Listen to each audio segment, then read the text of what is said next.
अस्सलाम वालेकुम नाजरीन, आप देख रहे हैं INN चैनल। मैं हूं शेख अहमद अली। इस न्यूज़ बुलेटिन में आइए नज़र डालते हैं दिन भर की बड़ी खबरों पर। ईरान के सुप्रीम लीडर आयतुल्ला अली खामनाई ने ईरान की जानिब से इसराइल पर किए गए हमले को जायज़ करार देते हुए कहा कि हम इसराइल को जवाब देने में ताख़ीर नहीं करेंगे और ना ही जल्दबाजी करेंगे। आयतुल्ला अली खामनाई ने 5 साल बाद तेहरान में जुमे का खुतबा दिया और इमामत के फ़राइज़ अंजाम दिए। आयतुल्ला अली खामनाई ने अपने खिताब में कहा कि मुसलमान मुत्तहिद हो जाएं तो दुश्मनों पर काबू पा सकते हैं। ईरानी सुप्रीम लीडर ने मज़ीद कहा कि हम सब का दुश्मन एक है और उसकी पॉलिसी मुसलमानों में तफरका डालना है। उन्होंने कहा कि जिस तरह 7 अक्टूबर का हमला जायज़ था, उसी तरह ईरान का इसराइल पर हमला जायज़ है। खामनाई ने यह भी कहा कि इसराइल कभी भी हिजबुल्लाह और हमास पर फतेहाब नहीं हो पाएगा।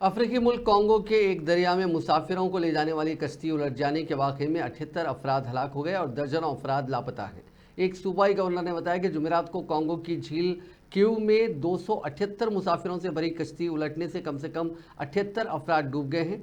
सोशल मीडिया पर शेयर की गई वीडियो फुटेज में दिखाया गया कि एक भारी मल्टी डेक जहाज़ को पानी में उलटने और झील में गिरते हुए मुसाफिरों को दिखाया गया। ये वाज़ेह नहीं है कि कितने लोग अभी भी लापता हैं और इलाकाई हुक्काम ने मुतज़ाद हलाकतों की तादाद बताई है। जनूबी कीव सूबे के गवर्नर ने कहा कि मरने वालों की तादाद 78 थी और 278 सवार थे।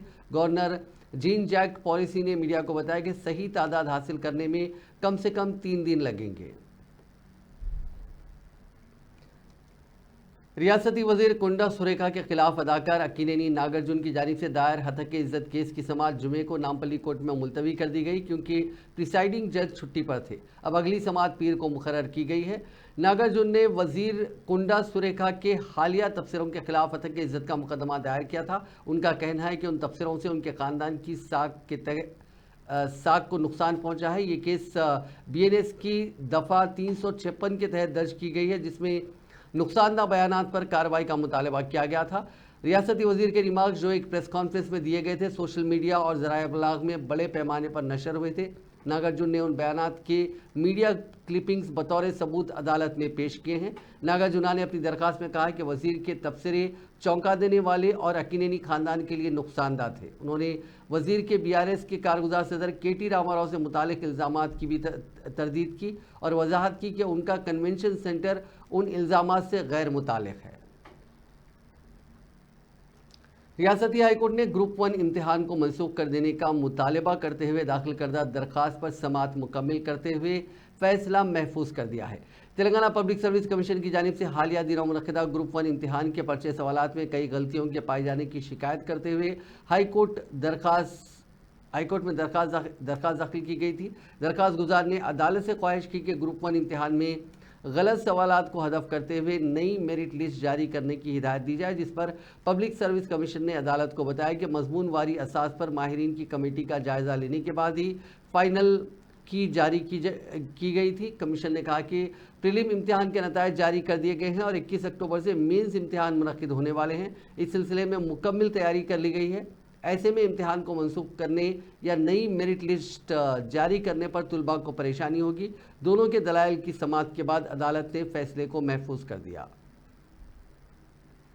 तेलंगाना हाईकोर्ट ने हाइड्रा की इंतजामी कार्रवाइयों पर फौरी तौर पर रोक लगाने से इनकार कर दिया, जो झीलों के पुश्तों और FTL बफर जोन्स में गैर मजाज तामीरात को मुनहदिम करने का काम अंजाम दे रहा है। प्रजा शांति पार्टी के रियासती सदर के पॉल ने रियासती हाईकोर्ट में इस खुसूस में दरख्वास्त दाखिल करते हुए अदालत से ख्वाहिश की कि फौरी तौर पर इनेदामी कार्रवाइयों को रोकने के अहकाम इस इदारे को दिए जाएं। इस दरख्वास्त की समाअत जुमे को हुई, जिसमें हाई कोर्ट ने वाज़ेह कर दिया कि इस मरहले पर वो इनेदामी कार्रवाई को रोकने की हिदायत नहीं दे सकता। अदालत ने हाइड्रा और रियासती हुकूमत को नोटिसें जारी करते हुए उन्हें हिदायत दी है कि वो इस सिलसिले में इक़दामात पर अपना जवाब दाखिल करें। इस मामले की आइंदा समाअत 14 अक्टूबर तक मुलतवी कर दी गई। मूसा नदी के किनारे जारी इंहदामी कार्रवाइयों से मुतासरा रिहायशियों ने अपनी शदीद नाराज़गी का इजहार किया। उन मुतासरीन में से बहुत से अपने घर तबाह होने पर आंसू बहाते हुए हुकूमत पर तनकीद कर रहे हैं, ख़ास तौर पर तेलंगाना के वज़ीर आला रेवंत रेड्डी पर। इन जज्बाती रद्दमल की एक वीडियो सोशल मीडिया पर वायरल हो रही है। एक मुतासरा खातून जो गुज़िश्ता 35 साल से वहाँ मुकीम थी, उन्होंने उस वक्त की कांग्रेस हुकूमत को याद किया जिसने उन्हें उस जगह रहने की इजाज़त दी थी। वायरल वीडियो में उन्होंने वज़ीर आला रेवंत रेड्डी पर तनकीद की और कहा कि अगर इंतज़ाम जारी रहा तो हज़ारों जेसीबी मशीनें लेकर लोग रेवंत रेड्डी के घर पहुंचेंगे। उन्होंने चैलेंज किया कि अगर ऐसा किया गया तो हुकूमत कितने अफराद के खिलाफ मुकदमा दर्ज करेगी। खातून ने जज्बाती तौर पर होकर कहा कि अगर किसी ने उनके घर को गैर कानूनी कहा तो वो उन्हें अपनी चप्पल उतार कर मारेंगी। उन्हें जवाहर नगर के लैंडफिल एरिया में मुंतकिल होने को कहा जा रहा है, जहां हैदराबाद का ज़्यादातर कचरा फेंका जाता है। उन्होंने सवाल उठाया कि हमने अपनी ज़िंदगी भर की कमाई से ये घर बनाए हैं, हम क्यों उन्हें छोड़कर कूड़े के ढेर पर जाकर रहे। రాజు అండి, ఎన్ని సంవత్సరాల నుంచి ఉంటారు ఇక్కడ? మేము ఇక్కడ 2008లో ప్లాట్ తీసుకున్నాము. 2008లో 2013లో స్టార్ట్ చేస్తాం. 2014లో ఇంట్లోకి వచ్చినాం. ఆల్మోస్ట్ 11 ఇయర్స్ అవుతుంది ఇక్కడ వచ్చి కూడా. ఈ 11 ఇయర్స్ నుంచి ఇప్పుడు నిన్న గౌరవనీయ ముఖ్యమంత్రి గారు మాట్లాడిన ఏదైతే మూసీ సుందరీకరణ ప్రాజెక్ట్ మీద మాట్లాడిన అంశాల మీద ఒక 3 పాయింట్లను లేవనెత్తాడు. ఈ 3 పాయింట్స్ ఏంటంటే ఇక్కడ అందరూ పేద ప్రజలు ముక్కు మూసుకొని బతుకుతున్నారన్న ఒక పాయింట్. అంటే చూడండి, ఇప్పుడు మీరు వచ్చారు ముక్కు మూసుకొని మాట్లాడతారు, అందరు ప్రతి ఒక్కరు ముక్కు తెలుసుకొని గాలి పిలుచుకొని మాట్లాడుతున్నాం. ఇక్కడ ఎవరికి ముక్కు మూసుకునేంత పరిస్థితి లేదు అని చెప్పిన దానిలో అంటే మొత్తం కంప్లీట్గా మూసీలో ఎవరైతే కొంతమంది గుడిచెలు వేసుకొని ఉన్నారు, బతుకుతున్నారు కొంతమంది పేదలు, వాళ్ళకి డబుల్ బెడ్రూమ్ ఇస్తున్నాం, న్యాయం ఓకే, అంతవరకు యాక్సెప్ట్ చేస్తాం. కానీ ఇక్కడ నుంచి డాక్యుమెంట్ అయితే ఇక్కడ అయిందో, రిజిస్ట్రేషన్ కంప్లీట్గా అయినాయో, వీళ్ళకి ఒక ప్రాక్టికల్ సర్వే చేయాలి. ఇక్కడ ఈ సర్వే అంటే నీకు ఎంతో బఫర్ జోన్లో కాదు, ప్రాక్టికల్ సర్వే చేయాలి. తెలియదు ఆయనకి. ఆ సర్వే చేయాలి ఫస్ట్. ఇక్కడ విన్నాను కాబట్టి చెప్తున్నాను. ఆయన మాటలు విన్నా నేను. వీళ్ళందరికీ తీసుకొచ్చి మంచి జీవితం ఇస్తున్నాడు. ఇక్కడ ఉన్న వాళ్ళని తీసుకుపోయి మంచి జీవితం కాదు అది. ఇప్పుడు డబుల్ బెడ్రూమ్, 3 బెడ్రూమ్ మామూలు సింగిల్ ఉన్న వాళ్ళకైతే మా ఉన్నలే ఉన్నది వేరే ఉంటుంది, డబుల్ బెడ్రూమ్ ఉన్నది సిచ్యువేషన్ వేరే ఉంటుంది. ఎట్లుంటారో అందరికీ తెలుసు, ప్రాక్టికల్ అందరికీ తెలుసు. మేము కొనుక్కున్నామండి, డబ్బులు ఇచ్చి అక్రమంగా తీసుకోలేదు. అలా మాట్లాడితే చెప్పు తీసుకొని కొడతా ఒక్కొక్కళ్ళని జోడుకుని అక్రమంగా అన్నారంటే బాడుకోవాలని వేసేస్తారు. రమ్మను జోడుకులు నీటికి రమ్మను, గుద్దాల దమ్ముంటే ఇక్కడ రమ్మను ప్రజల దగ్గరికి. ఏనో సీఎంల సీట్ల కూర్చొని మాట్లాడడం కాదు. మాట్లాడుతున్నారు కదా, మరి మీ పైన కేసులు అయితే తిడితే ఏం చేస్తాడు? మొత్తం వస్తాం బా నడువు. లక్షల మందిని తీసుకుపోయి ఏం చేస్తా? చంపుతాడా? వాడిని చంపడానికన్నా సిద్ధంగా ఉన్నాం, మేము చావడానికన్నా సిద్ధంగా ఉన్నాం. అర్థమైందా? మేము చావడానికి సిద్ధంగా ఉన్నాం, వాడిని చంపడానికి సిద్ధంగా ఉన్నాం. ఎంతమందిని తీసుకుపోతాడు వాడు? ఏడికి తీసుకుపోతాడు? ఏం చేస్తాడు? ఏం కేసులు పెట్టి ఏం చేస్తాడు? చంపుతాడా? చంపేయను. అట్లనే రాజ్యం కోసం చచ్చింది. అప్పుడు గాంధీ వీళ్ళందరూ, జవహర్ నెహ్రూ వీళ్ళందరూ రాష్ట్రానికి పోరాడేగా చచ్చింది. మేము కూడా అట్లే పోరాడి చచ్చిన మేము అనుకుంటాం. అంతేనా? ఆయన నిర్ణయాలు వచ్చి మీ ఇండ్లు కొడతా, మిమ్మల్ని అది చేస్తా ఇది చేస్తా అంటే ఇంతవరకు సాధ్యం? అది ఏ లెక్కన? FTL और बफर जोन में फार्म हाउस होने की अपोजिशन कायदीन के इल्ज़ामात का रद्दमल जाहिर करते हुए चीफ विप महेंद्र रेड्डी ने इन दावों की सख्ती से तरदीद की। उन्होंने सेक्रेटेरिएट के मीडिया सेंटर में बात करते हुए कहा कि अगर मेरा फार्म हाउस गैर कानूनी है तो मैं शख्सी तौर पर उसे मुनहदिम कर दूंगा। उन्होंने फार्म हाउस की तामीर में कवायद की खिलाफ वर्जी से मुताल्लिक शवाहिद पेश करने नाक़िदीन को चैलेंज किया। कांग्रेस के रुकने काउंसिल ने वाजे किया कि उनकी ये जायदाद 20 साल पहले तामीर की गई थी।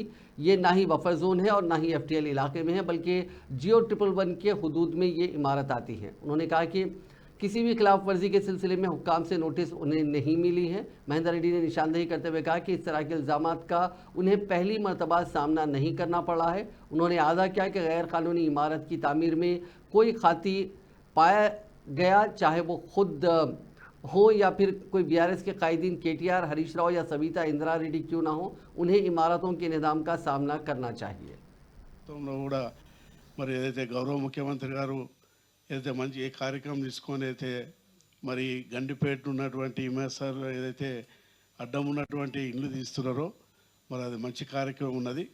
మరి మేము ఒక హోదాలు ఉన్నటువంటి ఒక మంత్రి చేసినటువంటి వ్యక్తిని కాబట్టి తప్పకుండా నేనే నా బాధ్యత తీసుకొని ముందు ఉండి తీయవలసిన బాధ్యత ఉన్నది. అది లేదని చెప్పేసి అధికారులు కూడా ఒక రిపోర్ట్ ఇచ్చినారు. మీ అందరు కూడా చూపిస్తాం. అది ఒకవేళ నిజంగా ఆ రిపోర్టు తప్పు, నీది నిజంగా మరి తప్పుగా బఫర్కు ఎఫ్టీలకు వ్యతిరేకంగా ఉన్నదని చెప్తే నేనే దగ్గరుండి చేయిస్తా. कांग्रेस के सीनियर कायद केवीपी रामचंद्र राव चीफ मिनिस्टर रेवंत रेड्डी को मकतूब रवाना करते हुए उनसे ख्वाहिश की कि अगर उनका फार्म हाउस एफटीएल में है तो उसे मुनहदिम कर दिया जाए। उन्होंने मूसी प्रोजेक्ट का खैर मकदम किया। उन्होंने आदा किया कि उनका ख़ानदान कानून पर अमल करने और अपनी ज़ाती अखराजात से गैर मजाज कब्ज़ों को बर्खास्त करने की जिम्मेदारी कबूल करने तैयार है। उनके मुताबिक अगर उनका मकान एफटीएल या फिर बफर जोन में उनकी इमारत पाई जाती है तो उसके खिलाफ फौरी कार्रवाई की जाए, जिसकी ये मुखालिफत नहीं करेंगे। उन्होंने कहा कि अगर ये साबित हो जाता है कि उनका मकान एफटीएल जोन के अंदर है तो अंदरून 48 घंटे वो उसे मुनहदिम करते हुए इलाके की सफाई कर देंगे।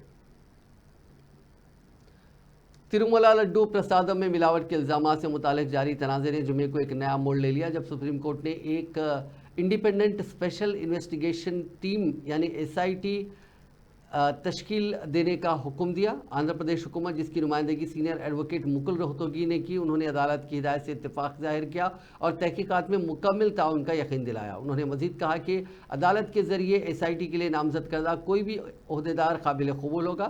सुप्रीम कोर्ट ने 4 अक्टूबर को मिलावट के इल्ज़ाम की आज़ादाना जाँच का मुतालबा करने वाली दरख्वास्त पर समाअत की। जस्टिस BR गोई और KY विश्वनाथन की बेंच के सामने इस मामले पर समाअत हुई। कार्रवाई के दौरान अदालत ने अहम हिदायत जारी की, जिसमें मामले की मुकम्मल जांच के लिए एक SIT की तश्कील को लाजमी करार दिया गया। इस टीम में CBI के 2 अफसरान, आंध्र प्रदेश के महकमे पुलिस के 2 और food safety and standard authority of India यानी FSSAI के एक सीनियर अहलकार पर यह SIT मुश्तमिल होगी।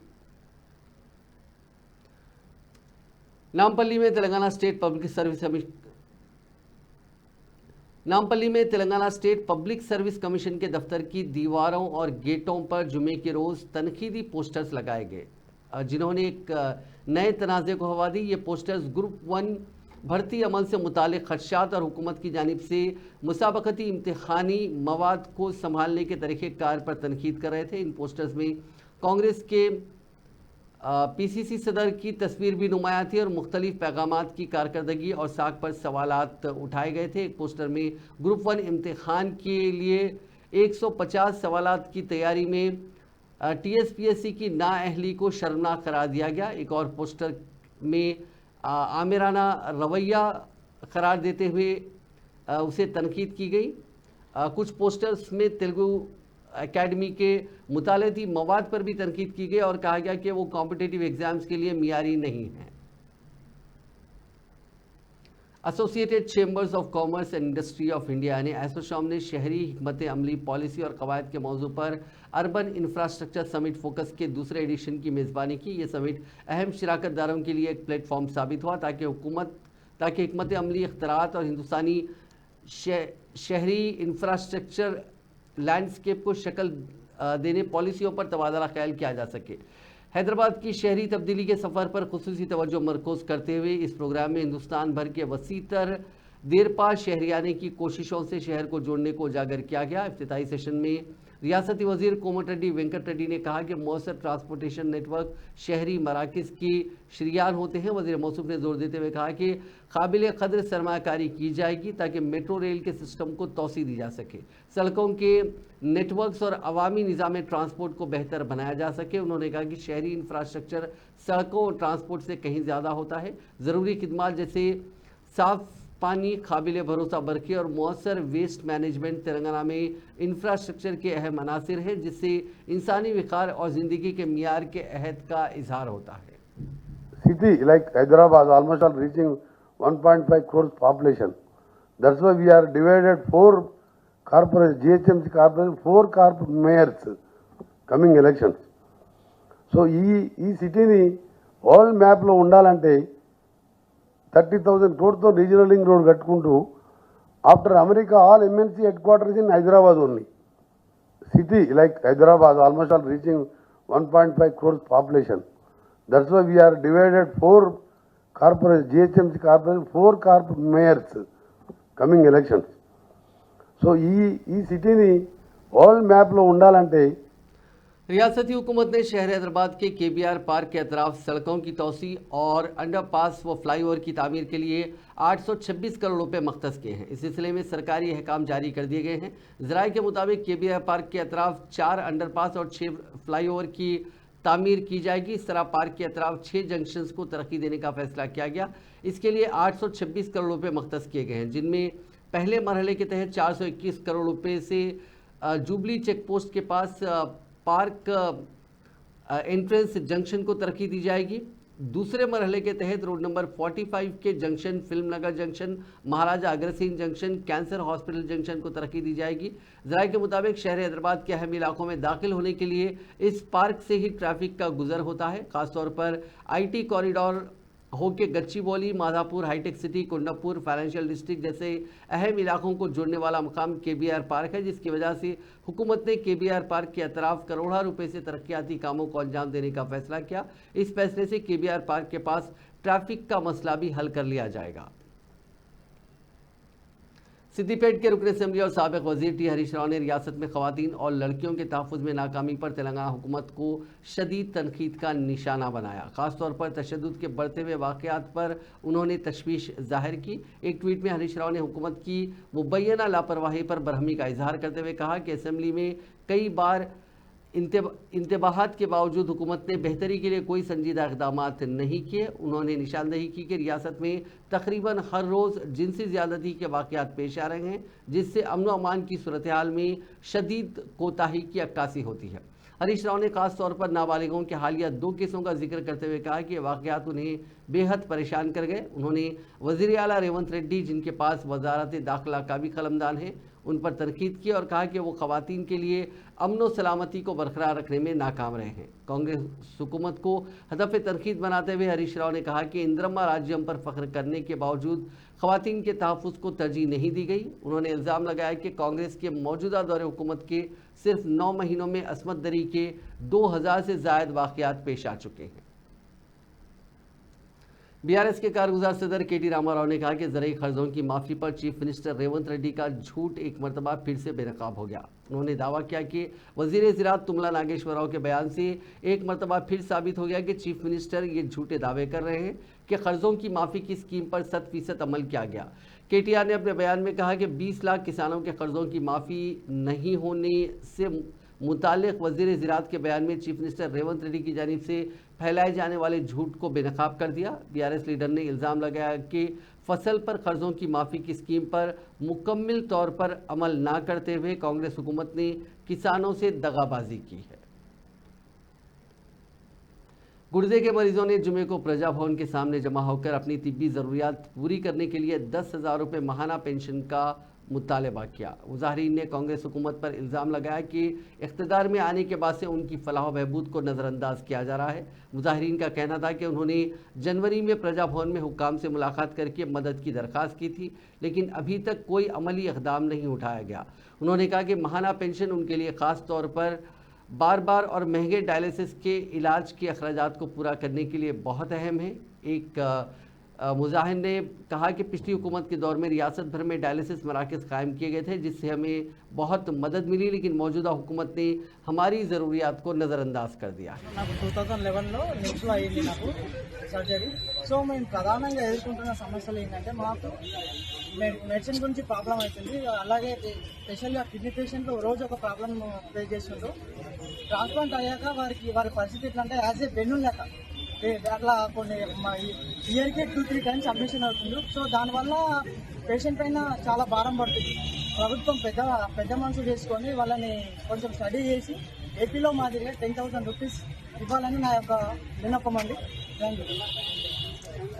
నమస్కారం అండి.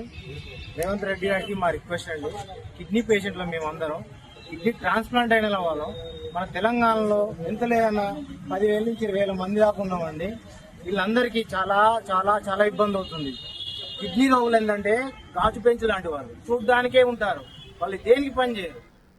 SC एंड ST कमीशन ने 62 ट्रिपल IT का दौरा किया, जहां तालिबात से मुतालिक बाज़ मसाइल थे। तालिबात ने नामुनासिब सहूलतों की शिकायत की थी, जिसके नतीजे में उनको शदीद मुश्किलात का सामना था। उन्होंने चीफ वार्डन श्रीधर के मुबैना नामुनासिब किरदार की भी शिकायत की थी। कमीशन ने दौरे के दौरान चीफ वार्डन को फौरी बर्खास्त करने की हिदायत दी। कमीशन के दौरे के दौरान ज़रूरी स्टाफ की कमी का पता चला। तालिबात ने केयर टेकर्स और फैकल्टी की गैर मौजूदगी को भी उजागर किया। तकरीबन 6000 तालिबात के लिए सिर्फ 4 केयर टेकर्स को जिम्मेदार बनाया गया है, जिस पर कमीशन के अहदेदारों ने शदीद तशवीश का इजहार किया। उत्तर प्रदेश के अमेठी में एक टीचर, उसकी बीवी और 2 मासूम बच्चों को फायरिंग करके हलाक कर दिया गया। रिपोर्ट्स के मुताबिक जुमेरात की शाम तकरीबन 7 बजे शिवरतनगंज पुलिस स्टेशन के हुदूद में घर में घुसकर इस वारदात को अंजाम दिया गया, जिसके बाद वहां सनसनी फैल गई। बताया जाता है कि अहुरवा भवानी कस्बे के चौराहे पर किराए के मकान में टीचर सुनील कुमार अपनी बीवी और 2 बच्चों के साथ रहते थे। सुनील कुमार PM श्री विद्यालय पिन्हुआ में असिस्टेंट टीचर थे। जुमेरात की शाम कुछ मुसल्लह अफराद उनकी रिहाइशगाह पहुंचे और उन पर और उनके अरकान खानदान पर गोलियां चला दी गईं। वाक़े की इतला मिलते ही अमेठी के रुकन पार्लियामेंट किशोरीलाल शर्मा ने कांग्रेस के रुकन पार्लियामेंट राहुल गांधी की फ़ोन पर मुतासरा ख़ानदान के जिम्मेदारों से फ़ोन पर बात करवाई। राहुल गांधी ने इंसाफ फराहम करने और मुजरिमों को सज़ा दिलाने की यकीन दहानी कराई। उन्होंने हर मुमकिन मदद और मुआवजा फराहम करने का भी यकीन दिलाया।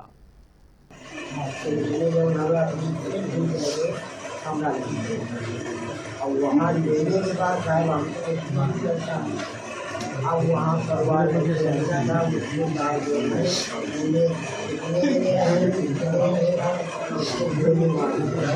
सब बच्चों में बना है हमारा सब खराब कर दिया। अब चाहे अब क्या हमने नंबर हार्बर कर दिया, बच्चों को पढ़ाया लिखाया, पुलिस की नौकरी मैंने कराया। करने लगा उसके बाद मछली आ गई। मछली बोला हम पापा कहे हम बना बेटा बहन बुलाओ। अब चाहे उसको 3-4 लड़के के बाप हो गए, कभी नहीं हुआ। जब वहाँ बोला कि हमारे वार्ड के साथ पीछा कर रहा, तो उसने मतलब अपने के घर डाला सरकार के तरफ। और सरकार जो है हमको पता नहीं, हम तो अनपढ़ आदमी, इसमें जाए और अपने यहाँ से हुए पढ़ाई कर रहा दिया। अब उसको शायद हम जानते नहीं हैं। अब जैसे पीछे के फोन मारा, किसने मारा, कितने आदमी रहे, तो शायद उसको हम क्या जानें। हम अपने घर में हैं, हमको दोनों खाना वाना खाए 8:30 बजे तक हम लड़के के पास फोन हरदम लगाते थे, बेटा क्या है हमारी नाती खाना खाए। नागार्जुना सागर हल्के के गुरु रेमपुडा मंडल के मोलाकालापल्ली गांव में 31 साला खातून जल रजीता की मौत को अब कत्ल करार दिया गया। नलगुंडा के जिला SP सरस चंद्र पवार की मुदाखलत के बाद केस में चौंका देने वाले हक़ाइक़ सामने आए हैं, जिनमें मकामी कम्युनिटी लीडरों और पुलिस अफसरान पर जुर्म को छुपाने की कोशिश का इल्ज़ाम है। तहकीकात के मुताबिक रजीता को बेदर्दी से कत्ल किया गया था और उसके जिस्म के साथ ज़्यादती की गई। मुजरिमों, जिनकी शिनाख्त जलरामलू, उसकी बीवी पर्वतम्मा और वेंकटैया नामी एक रिश्तेदार के तौर पर की गई। उन्होंने मुबैना तौर पर रजीता पर मिर्ची पाउडर छिड़का और उसे कत्ल के बाद खुदकुशी की शक्ल देने के लिए छत के पंखे से लटका दिया गया। कत्ल का मुबैना मुहर्रिक के गैर अज़दवाजी ताल्लुक़ बताया गया। मामला उस वक्त मज़ीद पेचीदा हो गया जब ये इंकिशाफ हुआ कि सर्कल सतह के एक पुलिस अफसर ने रजीता की ज़ाती गुफ्तगू को लीक करके उसके किरदार को दागदार करने की कोशिश की। मकामी लोगों ने इल्ज़ाम लगाया कि अफसर मुजरिमों को बचाने की कोशिश कर रहा था और कत्ल को छुपाने की कोशिश में मुलविस था। पहले की तफ्तीश में पुलिस ने मुबैना तौर पर हर मरहले पर मुजरिमीन को बचाने की कोशिश की थी।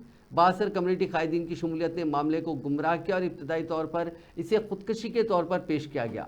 मुतासरा खानदान की जानिब से वकील की कमी के बायस उन्हें गाँव के रहनुमाओं और कानून नाफिज करने वाले इदारों के असर और रसूख का मुकाबला करने में मुश्किलात का सामना था। केस का रुख उस वक्त बदला जब जिला SP शरद चंद्र पवार ने मुदाखलत करके तस्दीक की कि रजीता को कत्ल किया गया था। इस इंकिशाफ के बाद मकामी कायदीन इस पूरे मामले में मुलविस पुलिस अहदेदारों के खिलाफ कार्रवाई का मुतालबा कर रहे हैं।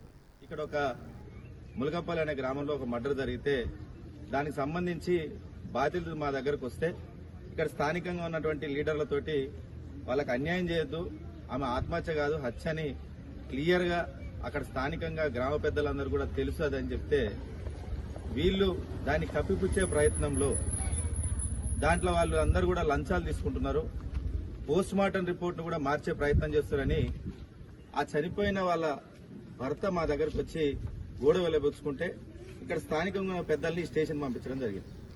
जादू के शुबे में मेदक में खातून को जिंदा जला दिया गया। ये वाकया जिले के कटरियाल गांव में जुमेरात की शाम उस वक्त पेश आया जब मकामी अफराद ने डी मुतवा नामी खातून के मकान पर हमला कर दिया। उन्होंने उसके जिस्म पर पेट्रोल डालकर आग लगा दी। उसकी चीखों को सुनने के बाद बाज़ मकामी अफराद उसकी मदद के लिए पहुंचे और उसको बचाने की कोशिश की। इस वाक़े की इत्तला के साथ ही पुलिस वहां पहुंची, जिसने उसको इलाज के लिए दवाखाना मुंतकिल कर दिया। ताहम डॉक्टर्स ने उसे मुर्दा करार दिया।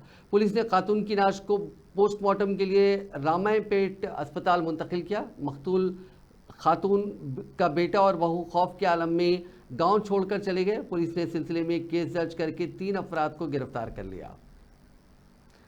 हैदराबाद के बाजाबाद कारी मरकज से फरार 2 नाबालिग लड़कियों की इज्तिमाई असमत रेजी की गई। शहर के सईदाबाद IS सदन से ये लड़कियां फरार हुई थीं। उन 2 लड़कियों में से एक का ताल्लुक जनगांव से था, जो गुज़िश्ता 3 माह से यहां पर मुकीम थी, जबकि दूसरी लड़की मलकाजगिरी की है, जो इस सेंटर में 18 सितंबर को लाई गई थी। अगरचे कि इन दोनों के वालिदैन हैं, ताहम शख्सी वजूहात की बिना पर उनको शेल्टर होम में रखा गया था, जहाँ पर ये दोनों एक दूसरे के करीब हो गई और 24 सितंबर को शेल्टर होम से फरार हो गई। इस सिलसिले में पुलिस से शिकायत की गई थी। ये लड़कियां जनगांव पहुंची। एक लड़की ने बस स्टैंड के करीब पान की दुकान के मालिक साईदीप से फ़ोन खरीदा और अपनी साथी नागराजू से रब्त पैदा किया, जो वहां पहुंचा और उनको पनाह देने का वादा किया। ताहम उसने लड़की पर जिनसी हमला किया। इसी दौरान साईदीप ने देखा कि दूसरी लड़की बस स्टैंड के करीब ठहरी हुई है। उसने करीबी बेकरी चलने के लिए उसे लालच दिया, जहाँ पर साईदीप और बेकरी के मालिक राजू ने उसकी असमत रेजी की। नागराजू लड़की को बस स्टैंड पर छोड़कर चला गया। उन लड़कियों की मौजूदगी पर साईदीप ने अपने दोस्तों अखिल और रोहित के साथ उन्हें मदद के लिए हैदराबाद आने रजामंद किया। हैदराबाद के बजाय उनको मुख्तलिफ मकामात पर ले जाकर जिनसी हमला किया गया। बादशाह पुलिस ने लड़कियों का बस स्टैंड के करीब पता चलाया और उन्हें रिहैबिलिटेशन सेंटर मुंतकिल किया। इस मरकज़ ने भरोसा सेंटर के माहिरीन से रब्त पैदा किया, जिन्होंने लड़कियों की काउंसलिंग की। इस काउंसलिंग के दौरान लड़कियों ने जिनसी हमले का इंकशाफ किया। लड़कियों के बयान की बुनियाद पर सईदाबाद पुलिस ने केस दर्ज कर लिया और 5 मुलजिमीन को गिरफ्तार करते हुए रिमांड कर दिया।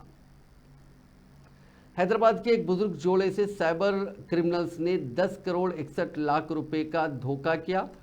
उन्होंने डिजिटल गिरफ्तारी की धमकियां देकर उनके खौफ का फ़ायदा उठाया।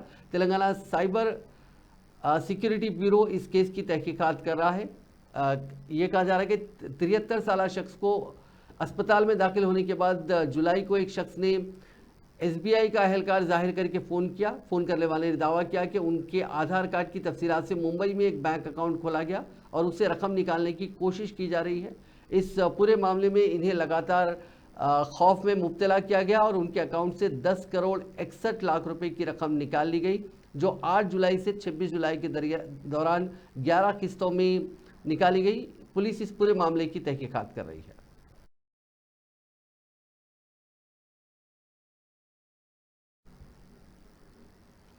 तीन लाख रुपए लेकर बीवी ने शादी के 15 दिनों में ही राह फरार इख्तियार की। ये वाकया रियासत आंध्र प्रदेश के मगरबी गोदावरी ज़िले के भीमावरम में पेश आया। श्री सत्यसाई ज़िले के हिंदूपुरम मंडल के राजापल्ली से ताल्लुक़ रखने वाले वेमार रेड्डी की उम्र 40 साल है, लेकिन वो अभी तक गैर शादीशुदा थे। भीमावरम के एक मैरिज ब्यूरो से रब्त किया गया। 3 लाख रुपए अदा करके उन्होंने एक खातून से शादी कर ली। शादी के बाद से खातून बहाने बनाते हुए वेमा रेड्डी को दूर रखने लगी थी। शादी के 2 हफ्ते बाद दुल्हन ने वेमा रेड्डी को बताया कि उसके वालिद की तबीयत ठीक नहीं है और वो उनसे मुलाकात करेगी। दुल्हन को लेकर वेमा रेड्डी भीमावरम पहुंचा, लेकिन जब वो रेलवे स्टेशन पर उतरे तो बीवी ने वेमा रेड्डी को ये कहकर वहीं छोड़ दिया कि उसके घर वालों को उनकी शादी के बारे में मालूमात नहीं है, इसीलिए वो उसके साथ घर नहीं चल सकता और वो तनहा चली गई। वेमा रेड्डी ने 3 दिन तक भीमावरम में अपनी बीवी की तलाश की, लेकिन उसे मायूसी हाथ लगी। फिर वो मैरिज ब्यूरो से रुजू हुआ तो उन्होंने बताया कि वो सिर्फ शादी तक के जिम्मेदार हैं, आगे के मामलात के नहीं। तब उसे पता चला कि उसके साथ धोखा किया गया।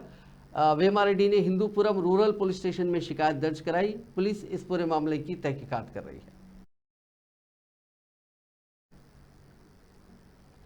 नाजरीन, इस न्यूज़ बुलेटिन में बस इतना ही। आप देखते रहिए INN चैनल।